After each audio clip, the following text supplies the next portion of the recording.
Bristol.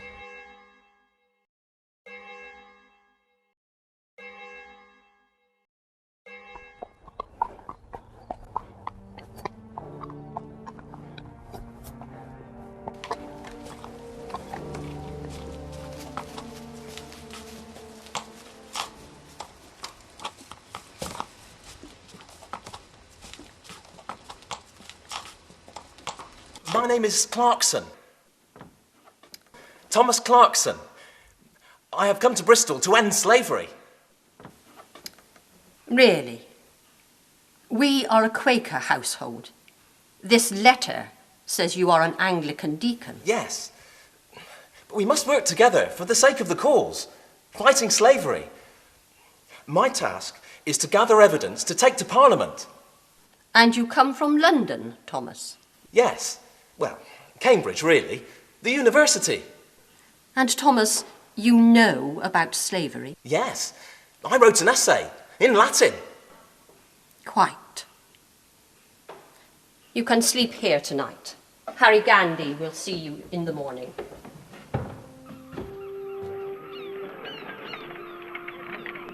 You will not find many slaves in Bristol. They keep the trade at a distance. Yes, Mr. Gandy. I wrote a... Look here. The ships sail on a three-cornered route. First they take cloth, guns, brassware to Africa. Yes, I know. These goods are exchanged for slaves. The slaves are then taken to America for sale. It's a 100-day voyage. A terrible business. The final leg is heading home with a cargo of sugar, rum and tobacco. The trade is triangular. Yes, I know. And you see, Mr. Clarkson, the traders make 3 lots of profit, one for each leg of the journey. The crew can be at sea for a year before they see Bristol again. Yes, Mr. Gandy. Much of what you have told me I know already. Really, Mr. Clarkson? You are a university man from Cambridge? Yes, I wrote a Latin essay. Well, Mr. Clarkson, I'm just a conveyancer. But before I became a lawyer, I was at sea. You were on the slave ships? I've seen the horrors at first hand.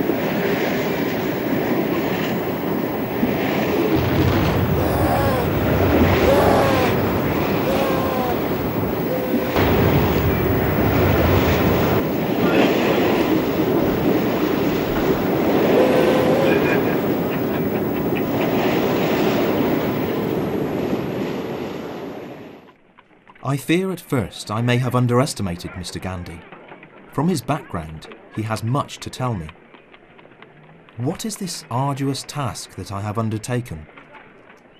To attempt to subvert one of the branches of the commerce of this great place that lies before me. My only hope of support is from a small group of Quakers.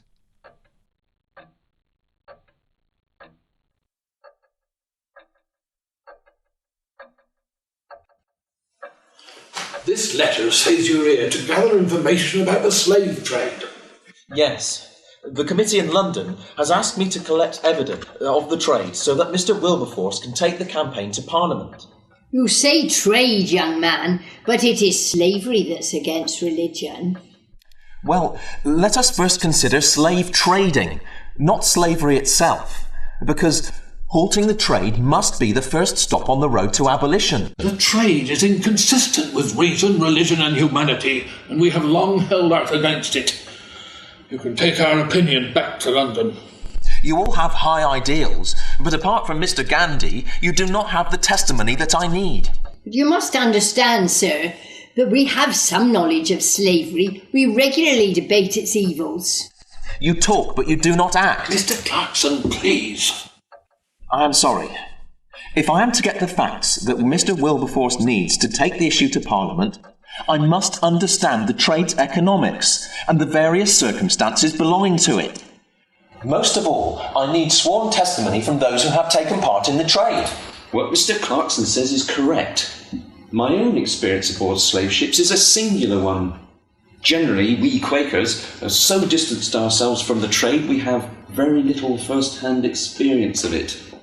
What do you propose to do then, sir? I am resolved, much as I disapprove of such places, I must visit taverns.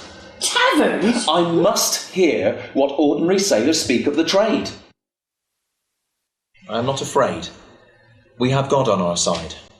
Perhaps the devil of drink will loosen their tongues.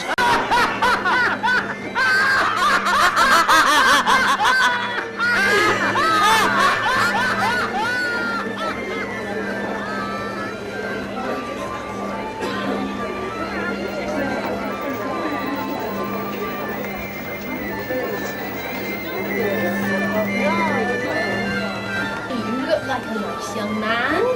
You interested in having a bit of fun, my love? It is truly depressing to me. Yet if I wish to know practically what I have purposed, I cannot avoid it.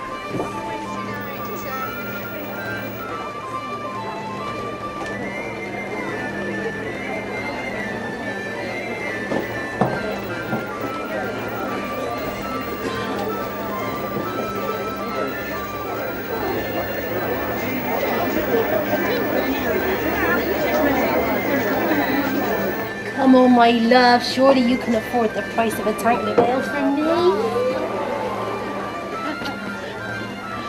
I'll tell you what, the bottle wants to. Come on, my lover. You know you want to. Really? Come on. Hey, he's a preacher.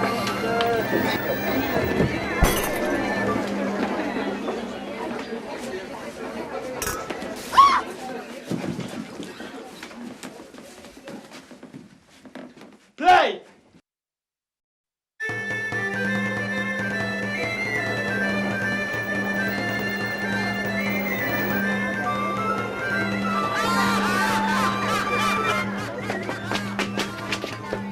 What are you up to then? Today, good fortune. The innkeeper of the 7 Stars is sympathetic to our cause. Slave traders are not welcome at his inn. Tomorrow, he is to take me to the infamous taverns of Marsh Street, with its drinking houses favoured by slave ship captains. Look over there, by the fireplace. The man on his own?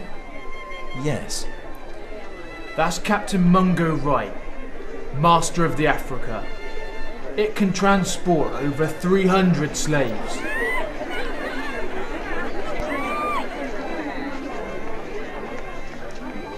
What's a swarthy fellow over there?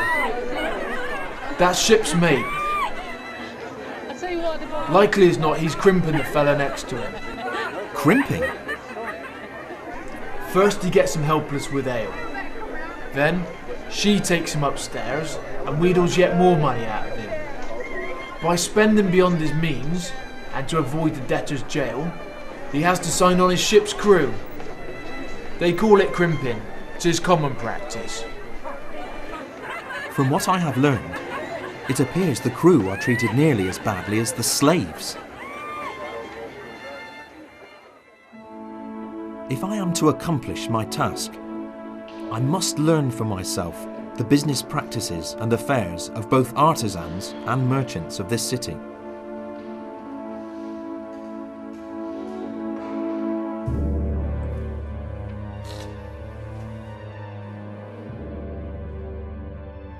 That's him. He's asking too many questions. Bristol is the second city of the kingdom, home to some 40,000 souls. The port provides gainful employ for many of them, not only as ship's crews, but in shipbuilding and a host of maritime trades. Vessels from every continent make for Bristol. They must sail up a treacherous tidal channel, first to reach sheltered water at King Road, then to be towed 7 miles up the winding, fast-flowing River Avon to reach Bristol's quays. The merchants, in their grand houses, have made fortunes from their sugar refineries. It is these refineries, and their need for cheap sugar cane from the West Indies, that is the root cause of slave trading. The stench and smoke of sugar refining hangs over the port. Cholera and typhoid are not uncommon amongst the poor.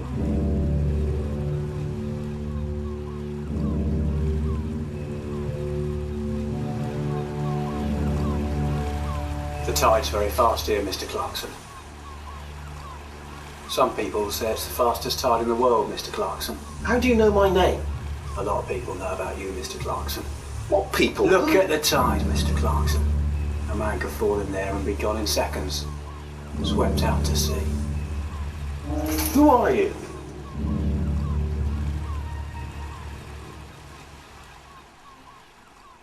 It is fortunate that I have taken lodgings at Thompson's public house, as he is a great strength.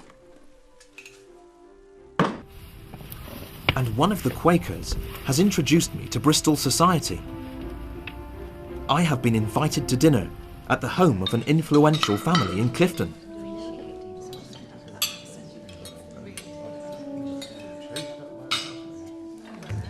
Such an earnest young man. Oh, but well-intentioned.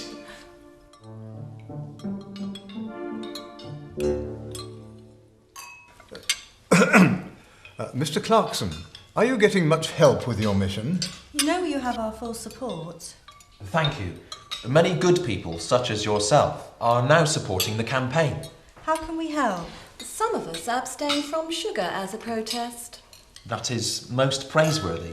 However, the task the committee has entrusted me with is to gather evidence. Mr. Clarkson, do tell us about your essay. I called it, "Is it right to make men slaves?" At first, my interest in slavery was to enter an essay for a university prize. But the more I studied the subject, the more preoccupied I became. I got little rest, hardly pausing for sustenance.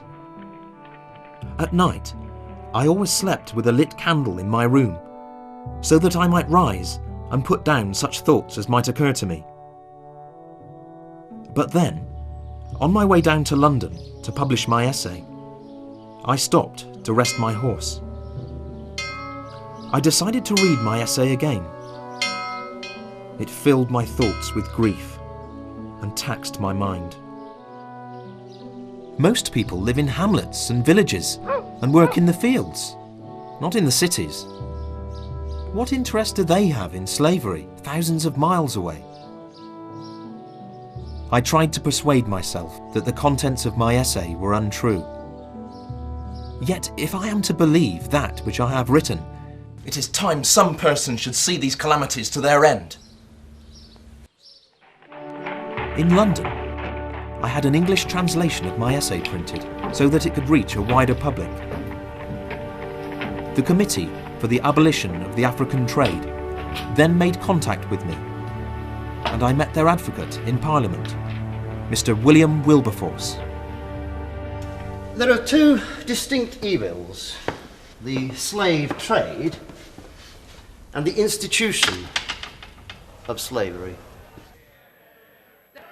We will not be able to persuade Parliament to abolish slavery itself. Yes, the impact on the business and trade of this country would be too great.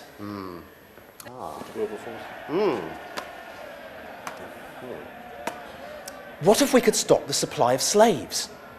Without new slaves, would not the owners be forced to treat those they have well? I had come to the very same conclusion, Thomas. What can a deacon such as myself do to help?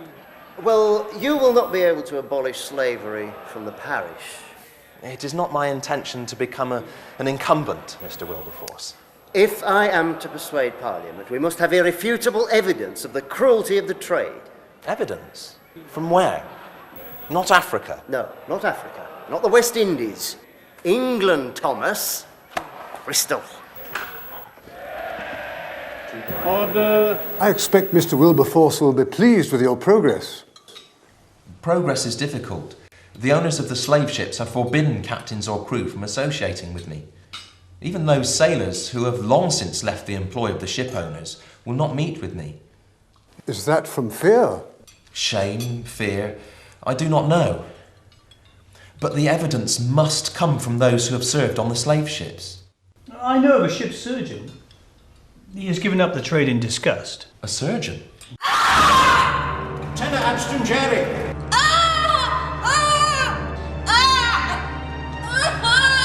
Hold us still. woman, hold her! Mr. Falconbridge? Yes? Shall I wait outside?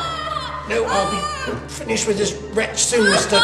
What did you say? The Katina Adstringeri. Clarkson. Thomas Clarkson. Hold her, woman, hold her! I'm a deacon. Hold her still. Not one of Wesley's lot, are you? Certainly hold her legs. Nearly done.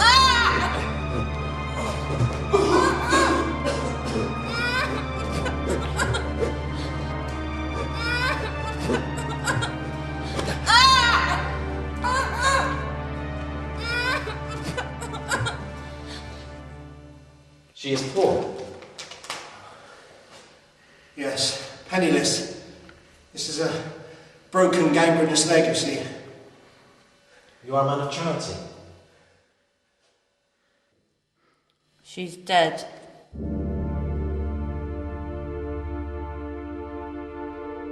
She never stood a chance. Gangrene was well set in. And she was pregnant. Ramavari Kadavasakina. Now, Mr. Clarkson, what can I do for you? It was horrible. I've seen much worse. On the slave ships? Yes. But I don't talk about it. You one of the abolitionists? Yes. We need men like No. I was on 4 slave voyages. It's a terrible business. And I want no more part of it.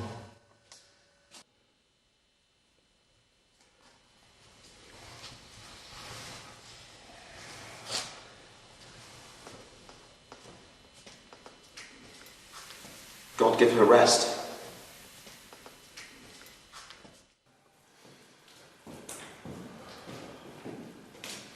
Mr. Falconbridge, will you testify against the slave trade? No. But why not? Mr. Thomas. Clarkson. Sorry, Clarkson. You are a stranger to Bristol? I have been here a short while. Though the slave trade is evil, it is controlled by powerful men. We need to stir the conscience of England. I am a careful man, Mr. Clarkson. That is why I survive. You carry it. One to warn them with, and one to kill them. Knife shot here. Knife shot here. Sir, my liver. Knife shot here. Knife shot here. He has evidence? Yes, it is clear he has. But I cannot persuade him to testify. Not many men in Bristol will speak out. We still need first-hand accounts. I can get you aboard the Africa.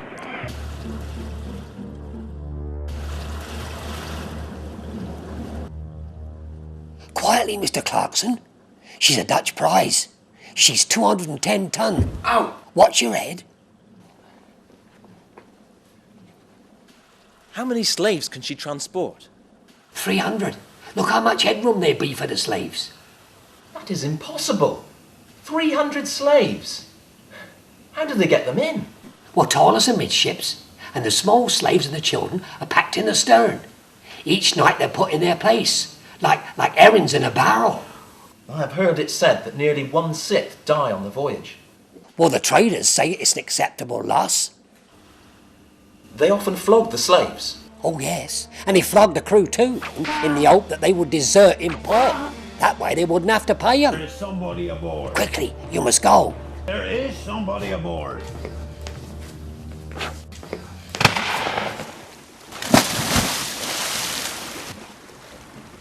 Did you get him? I don't know. Tight will get him anyway.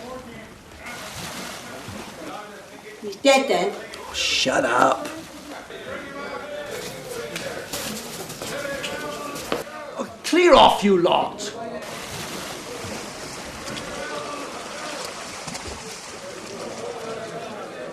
There he is! It's the abolitionist!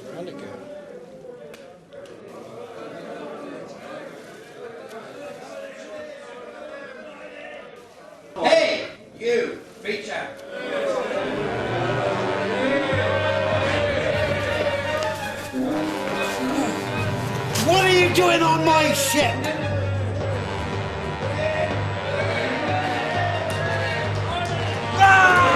Get him! Get off of it! Clear off, he's with me!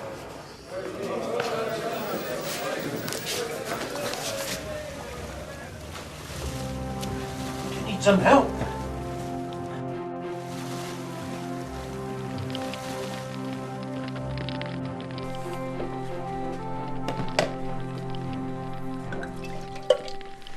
Drink this.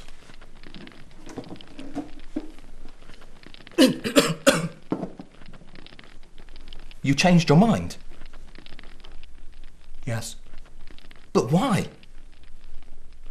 You show courage tonight. Perhaps you are... I cannot let you stand alone. Thank you. You will... You will testify? Yes. In public? Yes. I will tell everything I know. Bless you! The joy I felt has rendered me quite useless as to further business.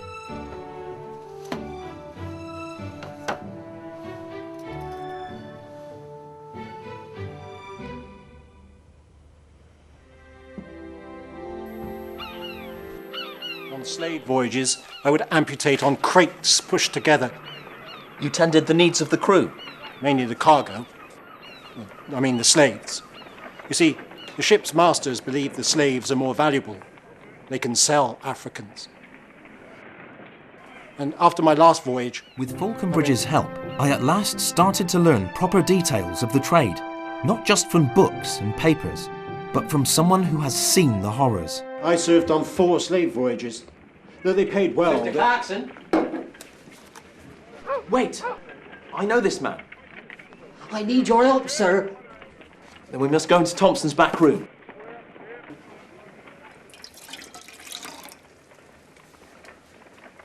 Mr. Thompson will ensure that we are safe here.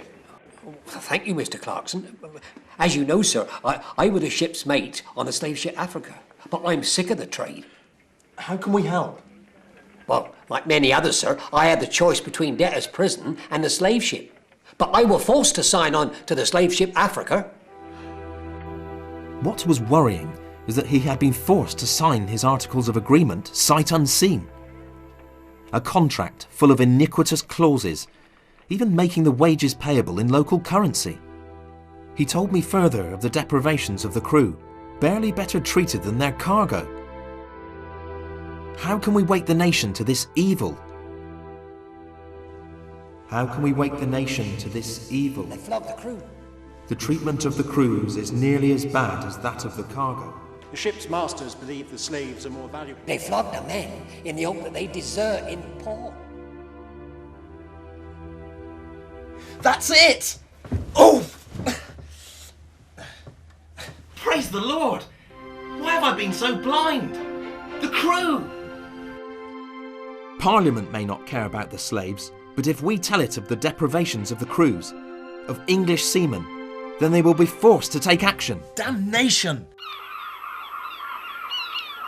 I want to sail on the tide. Get the crew on board.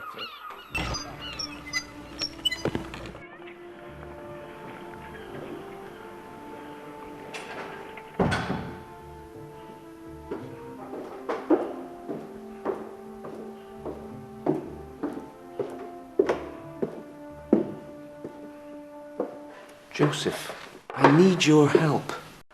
I see.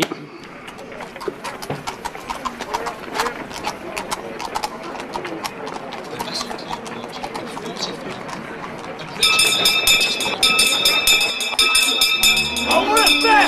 Just from the pit side! No cheating! Get on with it.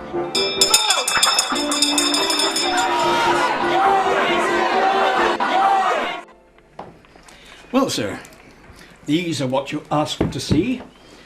The muster rolls for all the voyages from Bristol for the last 5 years. The Bristol Society of Merchant Venturers, of which I am a member, keeps records of all Bristol voyages. I want to establish what became of the crews. I'm not sure whether the Society will approve of me letting you see the records. It is important. Well, no doubt. But some of the members are engaged in the trade and they do not approve of your activities. You have never engaged in the trade yourself, sir? No. I am a banker. And as a Quaker, I am opposed to the business.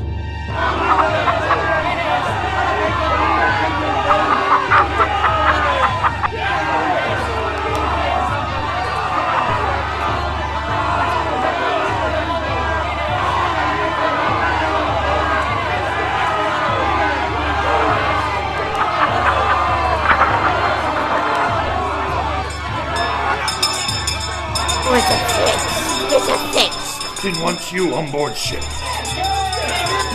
off! Let go of me! Get off! Let go of me! Look here. The alert cleared Bristol on the 22nd of October. 24 crew, then 1 enlisted at Madeira, and 3 more on the African coast. But she arrived at Jamaica with just 22 crew. But what help is this? Here is irrefutable evidence. More persons died in 3 slaving vessels in a given time than in all the other Bristol vessels put together. In 1 year, according to this, 940 men served as crew on 24 Bristol slavers. 216 died, and 239 either deserted or were discharged in the colonies.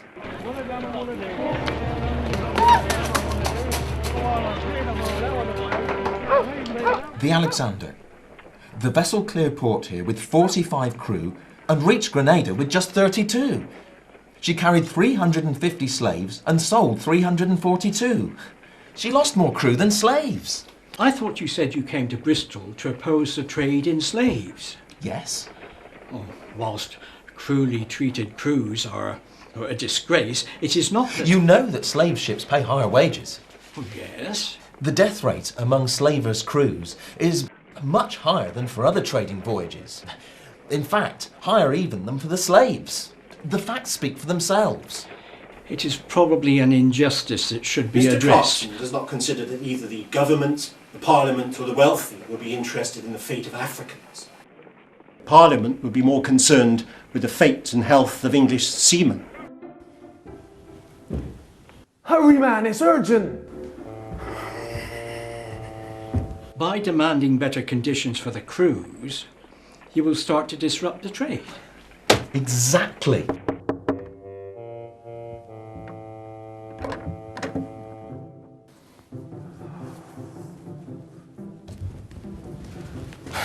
What is it, Thompson? They've taken Sheriff aboard the ship, and it's sailed. If you're quick, you can catch up with him at King Road. King Road? It's at the mouth of the river. The ships sometimes anchor there before sailing. I must get back. The boy's bringing your horses. Can we rescue him? Yes. It's a 2-hour ride. We need to be quick.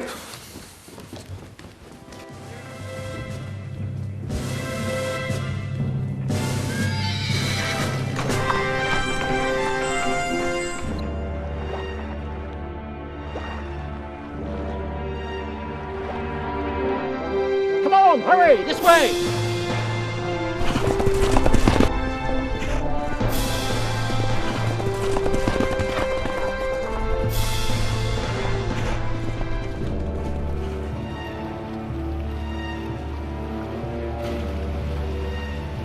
You get to work.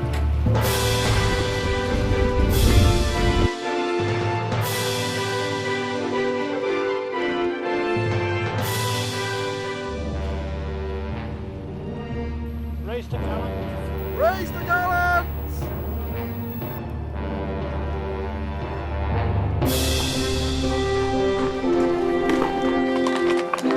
Oi! What's it doing? Look, you're ruining me washing! Keep your horses under control!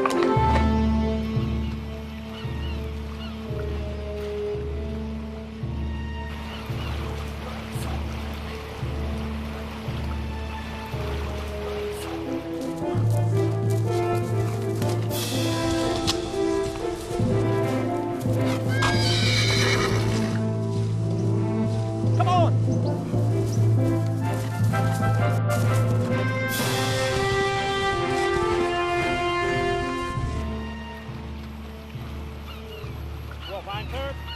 Drop anchor!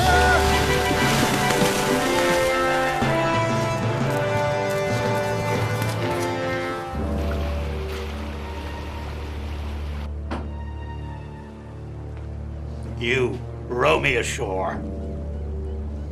I got final business.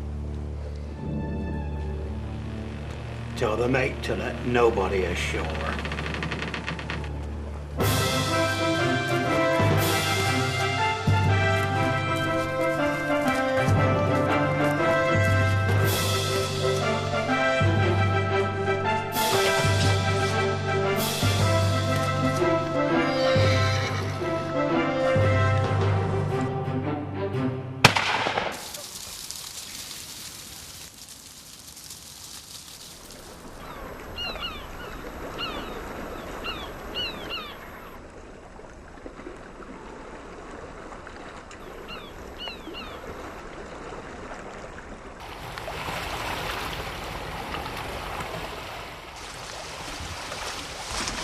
There must be 10 ships anchored here. That ship! It fired at us! Nothing to do with that. It's only a signal. That's our ship. Row faster or I'll not pay you. Ship Africa! Ahoy! Ahoy! Africa! Clear off! We wish to speak to the ship's master. He's not aboard! We have come to remove the mate sheriff. He signed on for the old voyage. Release him now! His papers are invalid. Who says? I am Thomas Clarkson. Mr. Clarkson! Sheriff, where are you? I'm on deck, Mr. Clarkson. Jump, man! Jump now! Come back! Quick before the tide takes him. Where is he? There! Row! Oh, give me this. You can't take him! Come back! You got him! Hold on! Come back! Come back! He got Sheriff ashore without further incident, and he made no secret of his responsibility.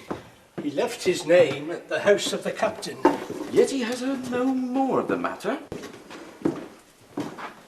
But word of the rescue has spread.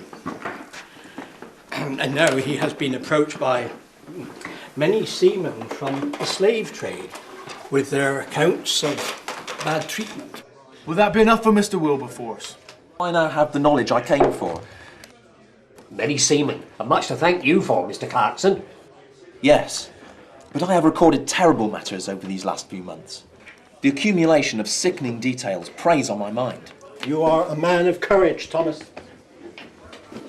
Thank you, Mr. Clarkson.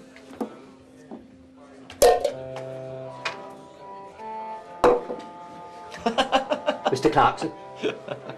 I'll send the girl over.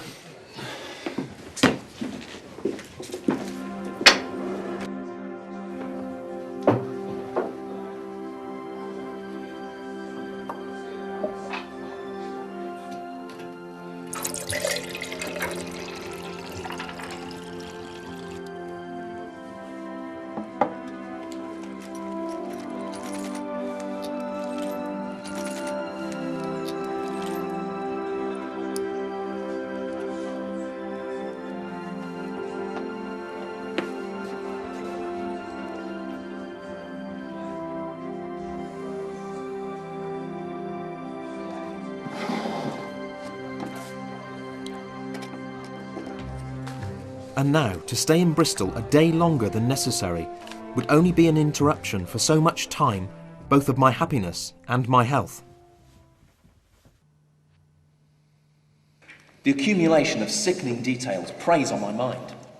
To stay in Bristol a day longer than necessary.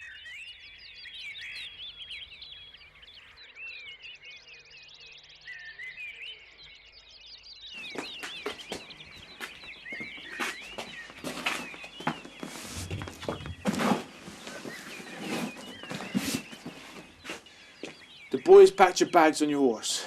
Thank you, Mr. Thompson. This is for my board. You have been a great benefit to the cause. Where are you to go to first? Liverpool, and then on to the other slave ports. I hear that Mr. Harford is setting up a local committee.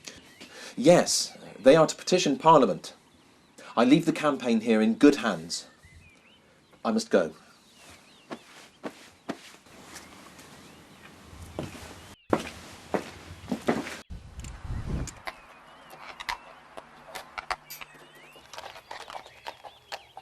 Godspeed!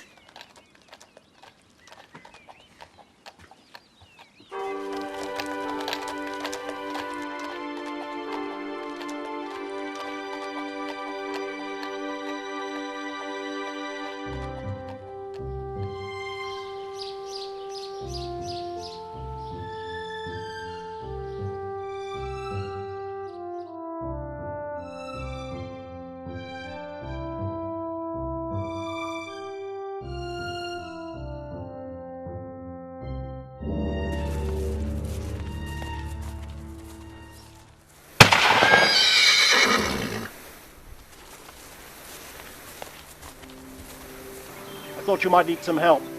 Come on then.